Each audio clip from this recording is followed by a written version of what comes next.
that joined forces with us, and that's how we made the film. And at some point, I contacted Alon and offered him to make the film, and he saw 39 Pounds of Love, and he said, "Okay, I'm going to do that character. I'm going to do the character from my documentary."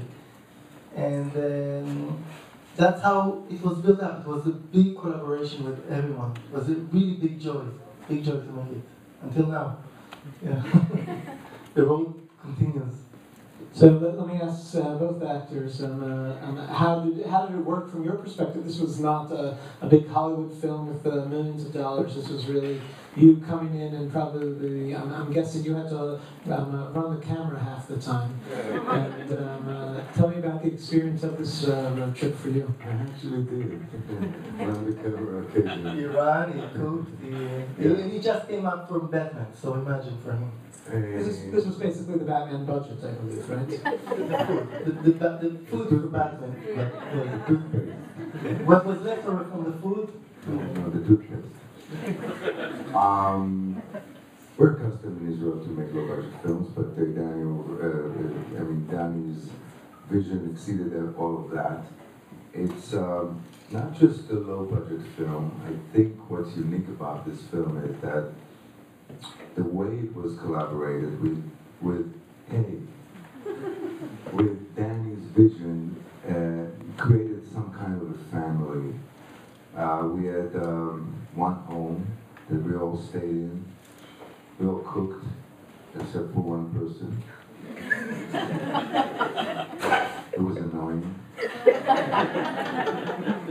We had the camera where camera crew was black. And then one night they said, "You're not white guys, you're Israelis." And we said, yeah. So it was, and Dani really enabled us to join hands and to circle around and to try to make this story or a bunch of ideas that touch everybody into a movie that is not just a regular movie. Dani, you don't know that, but Dani goes to teach in university. They pay him to teach, and then he tells the students not to go to school because it's stupid. They should make movies, not pay for. That's Dani. And then one of the most interesting, I think, part is we didn't have Rachel. We didn't have a character. We were like I think a week or 10 days into the shooting of the movie, we still don't have the character. And that's what I'm talking about. Like Dani says, we're going to find her and he's losing weight and he's really stressed because we don't have the character. But finally, I don't know, how did we get to you? How did you come into the movie? Is this turned on? Can you hear me? Yeah. Yes. Well, it was interesting. I saw the casting notice, first one that you put out, and I hadn't been acting for several years, so I didn't have a headshot or anything. I had this really lousy photo that I posted to the casting website. Did not hear a thing, not surprised. But when you're an actor, you're constantly submitting for stuff, and so Devi had given it to another person to help out with the casting because you were busy. You were already on set, I think, already in Syracuse. The casting notice came out again. I didn't even remember that I had even applied for it before. So I applied again, but with a different photo. This one was much better. And got the call and said, "Can you put yourself on tape?" They sent me the signs for Rachel, and I knew I nailed it. I knew I nailed it. And it was like a no-brainer. I mean, Rachel was me. I was Rachel from the get-go. The script was there, the writing was there, and I think 4 days later I was in Syracuse. So I came, you all had shot everything, right? Yeah. I think I was there the last... Almost everything, yeah. Yeah, so I was only there for like, a long 14, 16-hour day, and I was done.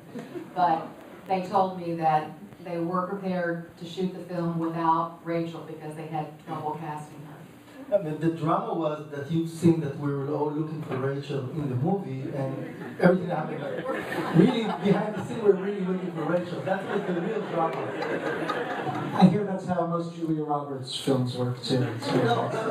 You know that I'm coming from a documentary world to the fiction, so I'm trying to sometimes fictionalize the documentary. I mean, like 39 Pounds of Love or Dolphin Boy. And I try to be very honest and cast characters with my fiction films. I mean, when Alon was there, I mean, I don't know, you correct me if I'm wrong, but I felt like it was Alon. In many ways, it was Alon. Whatever it was one take that I ruined for him because I didn't know he was acting.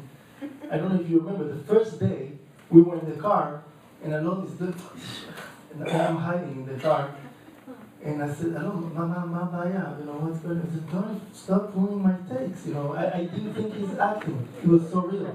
So I really looked for real people. There was one scene that Alon and Aruna were stopped by a cop, really stopped by a car. I mean, really, not in the shooting. So they were stopped and our production car was behind them. So of course they ran away. And we were stuck with the cop, and we told the cop, what happens, they said, do you have permits to shoot? So we had something from the university, but we really didn't have it with us. And we told the cop, you know, if he's interested, we're from Israel, we're making a film here, and we really will be happy to shoot him. And he said, he looked at me and he said, you may want to rephrase it.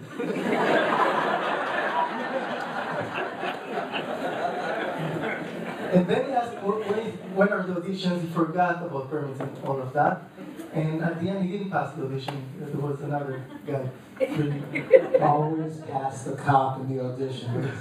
You want the cop. But that's how we made it. We really wanted it to feel as real as possible, especially that cross between the documentary and the fiction world. But Alon, I was going to ask you, what are the connections between you and the character you played? Where did you connect there? Well, it was a challenge. Well, first he's older than me. He's like, he was then 13 years older than me. And I was scared of that. I didn't know how it would pass, how could I grow older. I liked the fact that he felt he missed his life. I liked that he was not a macho guy. I'm known to be casted as macho in Israel. And that sensitivity, that seek for love, that vulnerability, I seek for that. And it was very difficult for me to believe that someone would follow his love after 40 years and go, come on, you're kidding me. And then this nice, lovely little young lady suddenly appears and says, oh, I'll come with you. So it's difficult for me to believe, and these are my basic instincts, and I brought it to Dani and I said, what's difficult for me is we'll have to keep it up. These are the main obstacles to me as an actor. So this will be the main obstacles to the character. And I tried everything in my power to just push Maruna away, not to come close. And I think it created some sort of set tension that when I look at the movie, I like. And also, I can't believe I'm really looking for something, and I kept it secret. When you see me saying I'm going to do it, I'm like, I'm not going to do it. This is not going to happen. And then this tension between the real me and what do I have to say, or the intent, or what the director wants, or the movie wants for me, is always that gap that I like in movies and in drama, between a real me who's coming there and not telling the real story. But, saying, yeah, inside of me I'm aware, I don't believe this. But outside I'm following what I have to do when that creates this drum. Something like that. Dani, and this actually connects to what you're saying here. I don't know if this is based on any true story, but I do hear of these stories happening all the time of people now in the Facebook, internet world, reconnecting with their loves from 40, 50, and who knows how many years ago. And I hear the success stories, and I hear of the, also I'm sure many of them do not, actually I mostly hear about the success stories. You don't hear about the ones that don't end in success. But the truth is what happens in, I think, most road trip films is that it's not about the whether you achieve your goal at the end, find the old love. It's about what you find along the way. And that definitely works very classically here. So did you base this on anything that was a true story? Where did the idea come from? No, I mean, I really enjoyed, the fact that I'm doing fiction. And I'm not doing documentary, and I can really fly with imagination, thanks to Road Bar and Eshkol Nevo, and do, whatever I have. There are always seeds of the fact that there is a role not taken to everyone in his life. I wanted to be a soccer player. I was sure I would be a really good soccer player, and I would be probably saving Israel and taking them to the cup. And luckily for them or for me, I don't know, but I wasn't, and that was always my role not taken. It was kind of like, for me, this film was healing from my regrets in life. And I felt like the reason the film is successful and people are, recognizing something within themselves is that everybody is asking themselves what could have happened, if, yada yada. And at the end, of the circle, then there is Ronnie Blair, who's actually really great as playing Jacob, but he's known as a wonderful director at itself that we look up for, saying, there's no haratot, there's haratot, I don't know, a very shallow conclusion to it, but it's something that at least, we could step away, but I still feel like I should have been myself. We're glad you know. I would like to take some questions from the audience. Before we do that, I have a few plugs that I must mention. First of all, you can buy the DVD for Is That You right outside here, along with a couple of Dani's other films, Dolphin Boy and 39 Pounds of Love. Those films, 39 Pounds of Love and Dolphin Boy, are actually also available on our streaming site, IsraelFilmCenterStream.org. And actually, Alon Aboutboul has a few films on our streaming site too, including, off the top of my head, Noodle, and I'm hoping we get up there very soon. A Place in Heaven, which was screened here at the festival last year, and is just one of the best Israeli films made in the last few years, and is really an epic Israeli piece like no other made before. We have a question up there or something. Yeah. We're gonna pass the mic. Hi. What were the subtitles for, or what did they mean? We missed it up here. I heard there was something to do with the subtitles. I want to say to you that, I wanted to really give some subconscious thought, but it actually was just a technical mistake. So it wasn't something clever. I heard that. Was it in the movie? Yes, it's a total mistake. It was actually the thought that Alon Aboutboul had while he was eating the hummus outside. And it's a new thing, the iPhone 6, 7, 8, that's the new thing. I'm joking, it was a mistake. It's just a technical mistake. Good one down here. Good time. Fantastic, really enjoyed it. The part that confused me for a moment, when you found Rachel, and it was looking beautiful, and then when you started to speak, I was listening for the Israeli accent. And also when the black man spoke and said, you came back to us after, I know you since 5th grade, I was really confused. And I thought, oh no, he's found the wrong Rachel.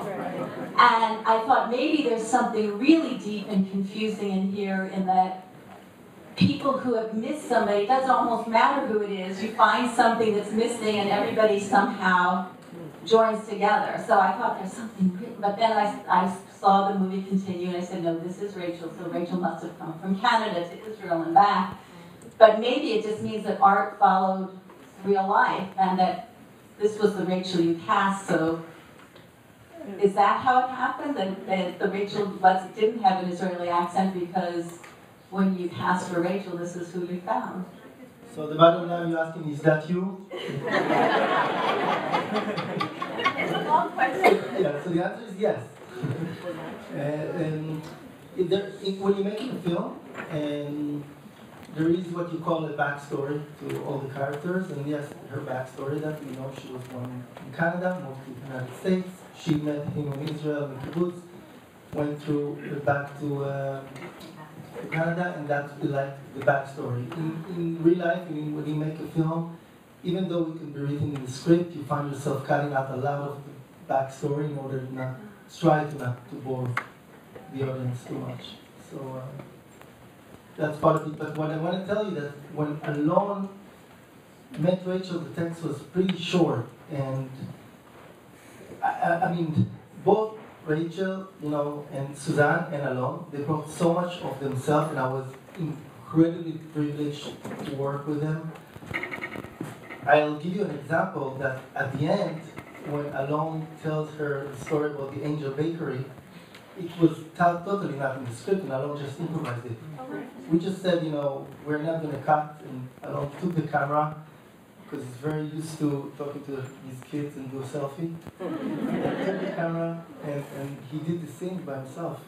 So he was shooting, directing, doing sound, acting, and at night he was cooking. I assume that upped his salary too, because he was doing all that. Oh yeah, absolutely. He doubled it. The characters in the documentary talking about their regrets were real people or actors?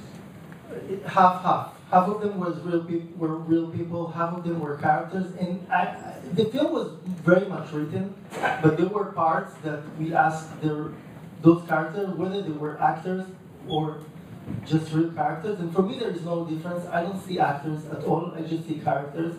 So I see you as a character, and you can absolutely make it to my next film easily. I have no problem with it. And I see Alon as an incredible character that, can also shape his ways, through so many things and so many incredible situations and carry a movie. But again, it's a character. So what I asked them is, what is really your regret? And sometimes that's what made it to the final cut, even though it wasn't in the script, in order to make it feel honest. First of all, I want to say incredible movie. Thank you for sharing it. I noticed in the film you shot with a very wide aspect ratio. I'm curious why you chose to go so wide with that.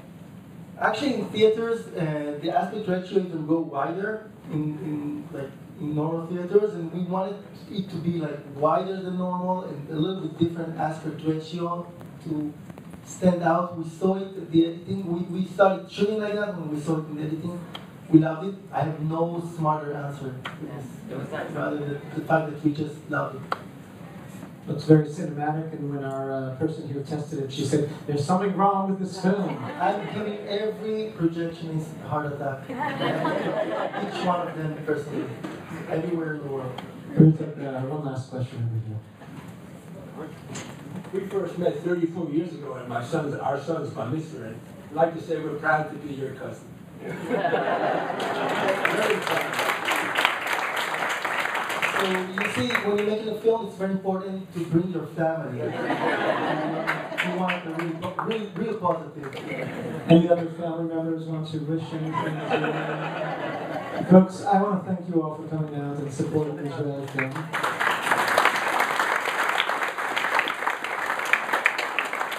Please, I hope to see you more this week and at other films. Spread the word. The film is screening in Westchester on Tuesday night, so let people know up there.